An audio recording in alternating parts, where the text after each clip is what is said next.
Hi everyone, my name is Johnny Conran and I'm founder and managing partner of the Mews Property Group, and today I'm joined with Sophia Kazmi, who is director of the Maidwell Group, and we're going to be discussing getting a mortgage in the UK from overseas. Sophia, how are you? I'm good, thanks, Johnny. Good morning. How Good are you? morning. Yeah, I'm good, thanks. I'm good. I'm excited for this. We've known each other for a long time. I've been in Dubai 10 years and you've Yeah. been how long? 8 years now. 8 Yeah. years. And I think we started working with each other when you were at Ennis Yes. and I was at Seven Capital. Yeah. And the context of this is property and mortgages in the Yeah. UK. And it's been a really interesting, I think, learning curve for both of us being overseas and understanding what clients are looking for when it comes to purchasing in the UK, their lack of knowledge sometimes on what their opportunities are. And I think that's the purpose of today in this conversation is to give a little bit of an insight into what you need to look out for, what your options are, and perhaps answer some questions that you might have had. So thank you for doing this with us, Sophia. Thank you for having me. You're now obviously director of the Maidwell Group, and at Mews we work very closely with Sophia, with clients all over the world, both in the UK as well as Africa, the Far East, the Middle East. And one thing that I've learned from my 10 years here is that when I sit with clients, even if they're British expats, they sometimes are completely unaware that they can get a mortgage. That's something Yeah. that I'm sure you see on a day-to-day. Yeah, absolutely. Whether it's clients who are, British, having lived in the UK and now they're expats, or clients who have never stepped foot in the UK, a lot of them are not aware that they can get a mortgage. So it's always it's quite an interesting conversation and also very exciting for a lot of them to know that some of them haven't been back to the UK for 15, 20 years. I mean, we have clients who have been expats here for 20 plus years, and the fact that they can still get a mortgage is I mean, really exciting. we've had clients where they haven't even been to the UK, they've never set foot in the UK, but they've still able to get mortgages. And I guess the exciting thing, where if you're listening to this and you're thinking about investing, is that you might think that, okay, to buy a £200,000 property, I need £200,000. Whereas in reality, your investment journey can start a lot sooner because you might only need £50,000, Exactly. as an example. Yeah. And what do you find is the kind of the biggest worry from people when they speak to you? Is it their affordability? Is it, I know, self-employed? They can often wonder if they're going to have the ability. Is there something in particular that you see? I think it's a combination of things. I think firstly, certainly one of the first questions I get asked is, can I get a mortgage if I've never been to the UK or I've never travelled to the UK? I don't have a credit report. That's one of the first things that we often come across. Secondly, we have circumstances, clients from a range of different backgrounds and circumstances. Some are recently self-employed, so they don't really necessarily have income to demonstrate yet. Some clients are retired. I mean, we were working together quite closely on a client in South Africa recently who was recently retired, didn't really have much income that we could lean on, and they came to us not knowing that they could get a mortgage. So I think it's nice having those conversations and instilling that confidence in those clients that they can get a mortgage regardless of what their circumstances look like. I think it's one of those things where you can hear certain things in the background and you just immediately write off your options and you say, oh no, I can't get a mortgage. Yeah. I think the ones that I've seen are A, self-employed, B, retired. But also people, I feel like people think they're older than they are when it comes to mortgages because, I mean, tell us, I mean, what's the oldest that you could be to start a mortgage in 2025? I mean, to give you an example, I've just done a mortgage for a client who's 72 years old. There you go. But again, if it's an investment property and that property is going to be generating some sort of rental income in the background, then some banks don't have an age cap, and they'll lean on the rent that the property is going to generate, and then be able to give you a mortgage based on that figure and that figure alone. So sometimes age isn't an issue at all. Yeah, I think it's something that we forget sometimes is that when we look at mortgages, it's not necessarily, well, from a buy-to-let perspective, that the interest from the bank is, right, how much is this property going to make? What's the return going to be? So when you do your appraisals, obviously you need to look at the income of the individual, but what their concern is, right, this is going to be rented out. Do I believe that it's going to be rented out and how much for? Yeah. So what happens when it comes to the rental valuations, just to give you an idea, is we'll work off the figures that you give us. So we'll work off the yields and the cash flows. And then finally, what the bank do is once the application has been approved, they'll send a surveyor around to view the property and carry out a valuation to finalise those figures. But yeah, those are I would say the rental figures are the key figures that are used when the banks determine how much they're willing to lend you. And this is, it's a really important point for our investors, because one of the reasons that at Joseph Mews we don't offer properties necessarily in central London or even zone 2, zone 3 is because for I guess the premise of our investment to work is we want our mortgage to be paid off by the renter. Yeah. So if I'm making 6%, even 5.5%, 6%, 7%, then I know that I'm going to be able to pay off my mortgage and with a little bit of surplus. Whereas if your yield in central London is 2%, then you're going to be putting your hand in your pocket. And that's, again, down to what you said, I guess, is giving that appraisal to the bank at the beginning, saying, this is what the rental is going to be, Yeah. and that's their concern, right? That's the beauty of it, is that the rent comes in, the monthly mortgage repayments are looked after from the rent that's coming in, and you'll have a surplus, almost definitely you'll have a surplus income every month after all those costs are taken off. So it's a really beautiful model. Yeah, exactly. I mean, we look at our options now between Birmingham, sort of 5.5%, 6% and above percent. Then we've got Derby, which is over 7%, Yeah. Leeds around 7%, and that's where it works. Speaking from my own circumstance, I bought a property, and my rental yield started at 7%. 5 years later, it's now 11%, and even in the hike of the interest rates, where my mortgage went up to 8%, which I obviously spoke to you about, I was still covering my mortgage every month, which is the whole reason I'm doing it. And I think when we look at mortgages, some people think, maybe I just want the cash return, I want a yield investment, but that's not really what you're aiming for here. And I think about it from my position. I have an asset where in the background it's being paid for by my renter, and in 15 years' time, as the UK shows us, the property is going to be worth double. But I'm paying off my mortgage and paying off my debt through somebody else's money, the renter, and that's what we need to look to do, right? Yeah, absolutely. Or alternatively, you can go for an interest-only mortgage, which is quite niche in the UK. Yeah. And then your net income is even higher. And every few years, when we come to remortgaging and negotiating a new rate, at that same time, we can also then capital raise. So if the property value is up, let's say even by £50,000, £75,000, Yeah. we can take part of that equity out and help those investors then buy their second, third investment property. So it's a really great tool. Exactly. I was going to come on to interest-only mortgages, because I think the first conversation you have with people that have not invested in the UK before, firstly they go, I can get a mortgage, and you go, yeah, you can. Speak to Maidwell Group, they'll let you know, have your consultation. And then they go, what is an interest-only mortgage? And that's the reason that is because the UK is one of the only places, I think there's only a couple of other countries in the world where you can get an interest-only mortgage. And the concept of it seems strange, and a lot of people say, whoa, they put their sort of guard up. But I think we were talking the other day, 80% of clients take interest-only mortgages. Yeah, absolutely. For those who are buying for investment use, 80% of our clients, I would say, go for interest-only mortgages. And do you want to explain to our listeners what an interest-only mortgage is and why it makes sense? So an interest-only mortgage is essentially a mortgage where you're paying just the interest on the loan amount. So let's say you borrow £300,000 from the bank. Every month, you're paying just the interest on that $300,000. So at the end of the mortgage term, whether you go for a 10-year mortgage or a 25-year mortgage, you will still need to repay the bank back what you initially borrowed, so the $300,000. Now, the idea behind that is because you're paying just the interest, your monthly repayments are going to be a lot lower. So the rent that you're collecting will comfortably cover those monthly mortgage repayments and leave you with a surplus, as we said. And that just enables you to increase your cash flow a lot quicker, as opposed to having a capital repayment mortgage. So from an investor's perspective, it helps you grow your property portfolio a lot quicker, building up that equity, building up that cash reserve, and helping you invest into your next investment property. Exactly. And that's what, it is the most popular choice for investors because of that ease of cash flow.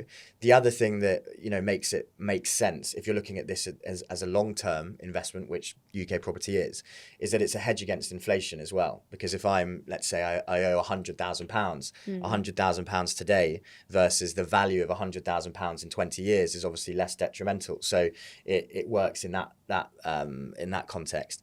But also, as you said earlier, if I buy a property for £200,000 and the value goes up to £250,000 in 5 years, I can still remortgage and I can still use that to buy another property, right? So it's not that your growth is redundant. You're still being able to utilize that growth, but in a more positive cash flow scenario. Exactly. And that's why it does make sense. But it is quite niche to the UK, but it's also one of the big attractions to the UK. Yeah. That you can, as well as having lots of leverage and mortgage options, you also have this interest only option as well. Yeah, absolutely. It's a really great tool. And then again, like we said, when you remortgage and that property value's up, just capital raise at no additional cost, just capital raise and take that equity out. Exactly. At the same time. I mean, again, to use my own circumstance, which I always speak to clients about, because it's exactly kind of what we try and, I guess, educate our clients on, is that the motive of our business and why we work closely together isn't to sell a property and go, good luck, goodbye, see you later.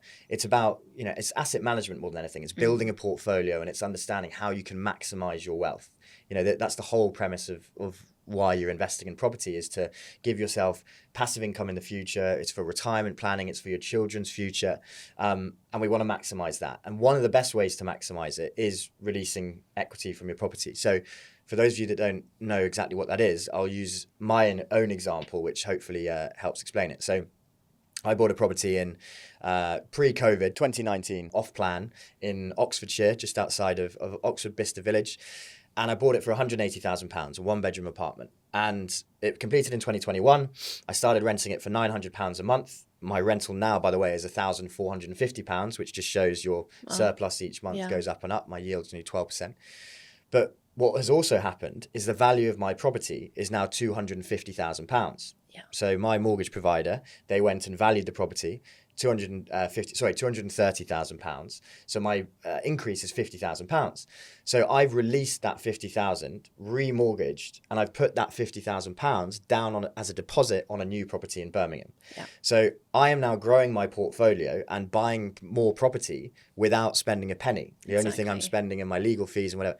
And that way, with limited equity and limited, cash being taken out of your earnings or your savings, you can build £1 million, £2 million portfolio, and that's what the smart investors are doing, and that's what the art of leveraging in the correct way helps our clients do, and you help a lot of clients with that as well, right? Absolutely. So we have clients who started off with one property. We have clients that we've been working on for the last 5, 6, 7 years, and they started off with one. And now we've just submitted an application. They're doing their third one, and just it's all about. I mean, they work here, they earn an income here, but none of that has gone towards purchasing their now third investment property. It's all from remortgaging their old properties that they already own and releasing some of that equity out. Exactly, and we've also had clients that I can think of one at the moment that has a property in London. It's worth considerable amount more than what they initially paid for it. Yeah. But had no idea that they could release equity from that to purchase other properties. So rather than him thinking in this scenario, okay, I need to raise another 300,000 to put down as deposits on a couple of properties, he hasn't had to raise anything. He's just released the equity from his existing asset. So we have a lot of clients here that have perhaps moved from the UK to Dubai, and they have their family home that they've left in the UK, that their mortgage is, majority paid off, or even if it's not, and they don't realise that actually I can release equity from that, and I can use that to buy some investment properties for our future. And that's another side of the conversation that I think people perhaps aren't aware of, what their options are. Yeah, absolutely. We speak to so many expats who have properties that they've owned in the UK for many years, and they've gone up considerably in value if they've been here for 15, 20 years. Yeah. And a lot of them have just left them untouched, and sometimes there's no debt on them at all, and they're just unaware that there's so much equity that they can raise from that. So exactly, it's exciting. Yeah. And if we look at, for our listeners now, what and they're thinking, okay, but what can I borrow? And I know it's relative to the individual and their circumstance and whatever, but in general, what's the maximum amount that you can borrow as an overseas investor? We always say typically as overseas investors, whether you're a British passport holder or you hold a foreign passport, but you're living outside of the UK, let's say, you can typically borrow up to 75% loan to value, 75% against the value of the property. Now, one or two banks will go up to 80% as well, but we always say about the 75% is where you sit. Okay, and if we look today, we're in November 2025, what's an interest rate looking like today? And I know they vary on circumstance, but what are we sort of looking at between? So it really depends on where the individual is based a lot of the time, not so much well, it depends on passport too, but also where you're resident. But someone in the GCC, Middle East, you can look at rates as low as just under 4.5% at the moment. And then those go up depending on whether you want to go for a fixed rate or a variable rate. But I mean, those rates are extremely competitive. Someone in the UK is almost going to get almost the same rate on a buy-to-let mortgage. So exactly. And that's another, I think, misconception, which is that, because I'm overseas, I'm going to be paying double, triple interest rates. Not at all. There are some competitive, it has been a tough ride in the last couple of years with interest rates going up that I've, felt the pain of myself. But the whole point with what we're doing here is obviously that, even in the midst of the highest interest rates in a generation, we're still offsetting our debt through our rental with the areas that we're choosing to build in. So that's important. So if you are listening to this, thinking about what your affordability is, if we can borrow up to 75%, our properties start 200 is probably an average, but we've got stuff at 150, 170, 180. So you realistically need about £40,000, I'd say, to be able to kind of realistically and comfortably enter the market, which is, I'm sure less than a lot of people think that they need, which again is why we're doing this talk to let people know of it.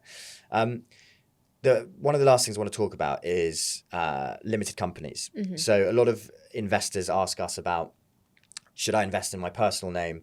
Should I invest through a limited company? And now, just for the purpose of this, I'm not a tax advisor, neither is Sophia, but generically, the benefits of buying through a limited company are the fact that you pay corporation tax. So you pay 19% corporation tax as opposed to paying income tax in the UK, which obviously, depending on which bracket, can get quite a lot. The other benefit of buying through a limited company is that you can deduct 100% of your interest on your mortgage, whereas in your personal name, you can only deduct 20%. So that's a big benefit.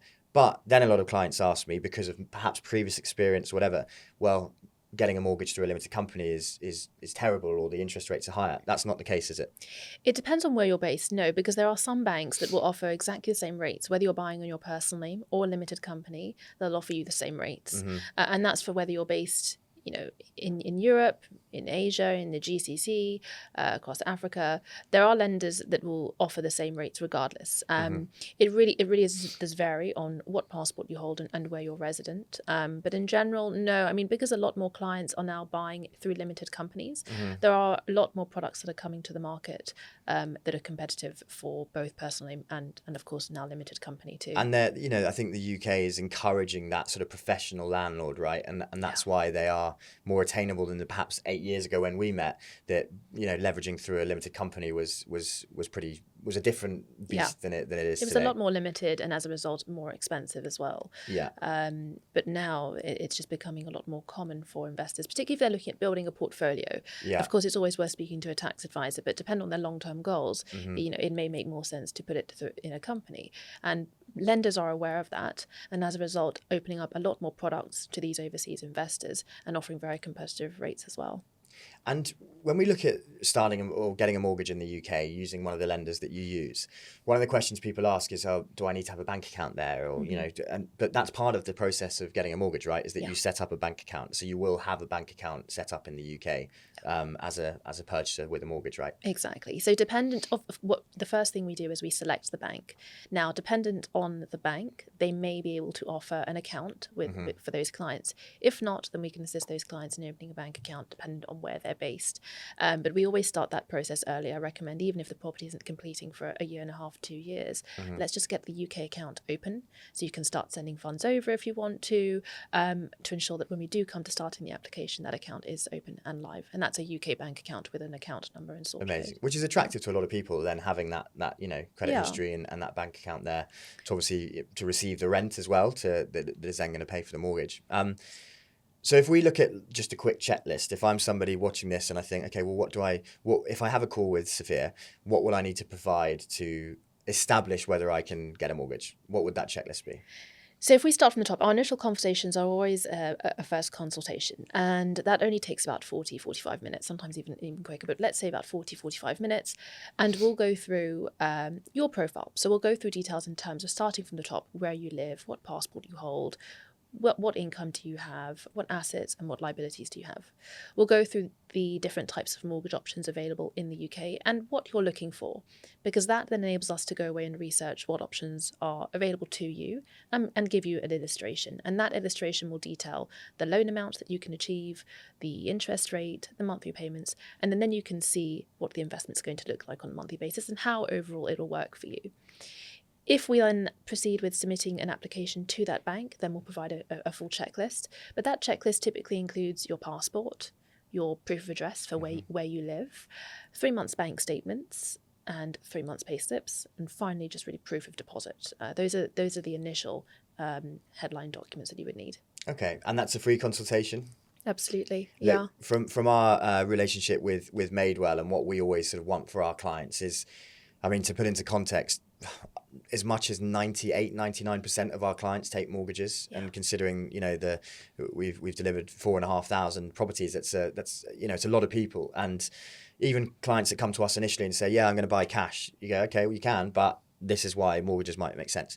So it's a vast majority, and so we know this process inside out. What we will always do is we present the properties, we say, right, this is what your rough option is going to be. But before anybody commits, we always send them over to Maidwell to have a consultation with one of the brokers so that they have full peace of mind. Even if they're buying a property that doesn't complete until next year, is to know, right, okay, I know that as of today, I can get a mortgage. Yeah. Because what we don't want is any surprises, that you put down a deposit, then you get to the end, you can't get a mortgage, and then you go, well, I'm now in trouble with my deposit. So that will always be a process that we follow, and we've followed it together for years now.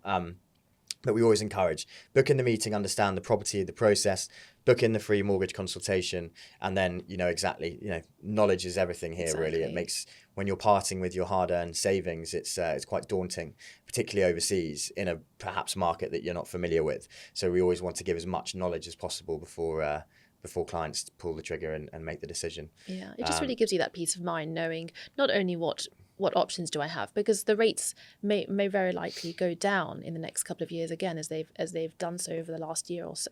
So it's not just looking at what does it look like, what loan to value can I get, what are the interest rates, but also what documents do I need. That's the other half of that conversation. So having that initial consultation just helps you know whether it's a year in advance, 6 months, or however early it might be, knowing what documents you need when we do come to starting that application. Exactly. And to sort of, you know, I've met a lot of clients over the years that have felt like, oh, but I don't want to sort of waste anyone's time because I'm not quite ready. Yeah. You know, we have clients ranging from, you know, young potential investors that are thinking, I'm going to invest in the next year or 2 years. And we want to educate them as much as we want to invest the seasoned investor that has a huge property portfolio in the UK. You know, we have a real range of clients from first time investors up to very seasoned investors. And so, you know, we're always happy to deal with everybody and anybody, and just at least provide free information that helps you make your decision a little bit easier. Yeah, absolutely. Well, thank you very much. I think that's probably about it. I think if people want to contact you, we're going to put the details below. We're going to send out a message on how they can contact us, and yeah, book in a free consultation with either of us. Please follow the link in the description to download our mortgage ebook and learn more about the mortgage journey from start to finish and what that might look like for you. Thanks, Soph. Cheers. Super. Well, thank you for having me.